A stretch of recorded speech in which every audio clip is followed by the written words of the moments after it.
Ольга Валерьевна, о текущей эпидситуации. Добрый день, уважаемые жители Республики Саха-Якутия. Утро. Текущая санитарно-эпидемиологическая ситуация на 1 апреля 2021 года характеризуется 29 новыми случаями новой коронавирусной инфекции. В городе Якутске зарегистрировано 18 случаев, в Алданском, Верхоянском и Чурапчинском улусах по 2 случая, в Алайховском, Вилюйском, Кобяйском, Мирнинском и Ненурингринском районах зарегистрировано по 1 случаю. За сутки проведено 1778 исследований. Всего с начала пандемии обработано 1 010 634 теста на новую коронавирусную инфекцию.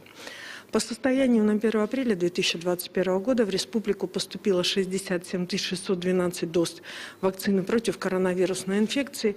Первую вакцину получили 58 064 человека. Последствий после проведенной вакцины не наблюдается. Уважаемые жители Республики Саха-Якутия, вчера подписан указ главы Республики Саха-Якутия 31 марта, согласно которому режим повышенной готовности на территории республики продлен по 31 марта 2021 года. Однако в этом указе есть ряд послаблений и ряд ограничений, которые являются и остаются на территории республики. На территории республики остается и сохраняется масочный режим, необходимость проведения мероприятий и вообще и необходимость соблюдения социальной дистанции. Кроме того, для пожилых граждан и старше 65 лет и лиц, которые страдают хроническими заболеваниями, сохраняется режим самоизоляции, как для работающих, так и не для работающих. 31 марта принято постановление правительства 494, которое продлило срок действия временных правил по оформлению больничных листов до 1 мая 2021 года. В связи с чем работающие граждане старше 65 лет и лица с хроническими заболеваниями, соответственно, вправе выйти на работу лишь только после соответствующей вакцинации. При этом работодатель создает все условия для их работы.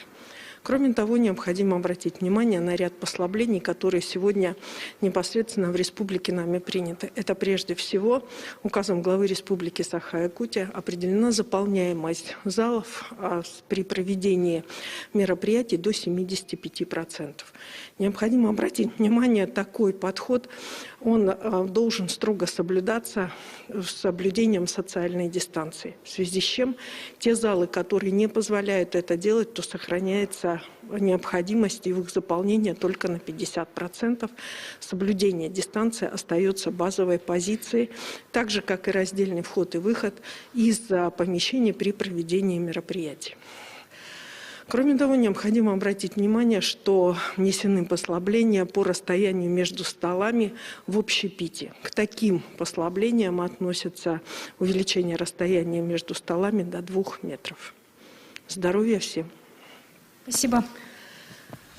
Это был брифинг оперативного штаба об актуальной эпидобстановке, а мы переходим к выпуску новостей.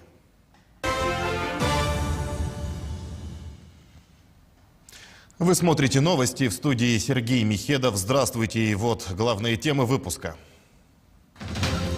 Россия зарегистрировала первую в мире вакцину от коронавируса для животных. Для